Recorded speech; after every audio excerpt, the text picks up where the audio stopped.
Raġel li allegatament instab fil-pussess ta' droga waqt rejt fil-Marsa baqa' jinżamm arrestat. John Junior Patch ta' 28 sena wieġeb mhux ħati li jakkwista droga sintetika ġdida kontra l-liġi u li kien fil-pussess ta' droga f'ċirkostanzi li juru li ma kienx l-użu personali tiegħu.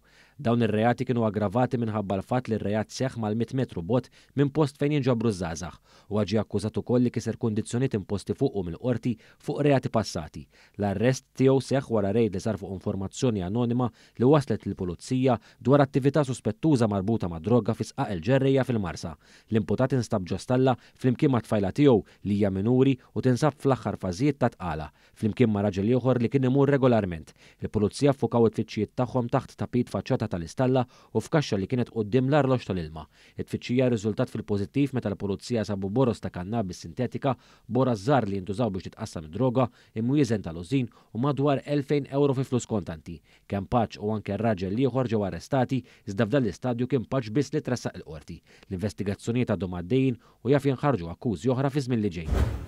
6 membri tal-Kumitat Organizzattiv tal-Attività Paqpaqli għall-Istrina ġew ordnati jagħmlu xogħol fil-komunità.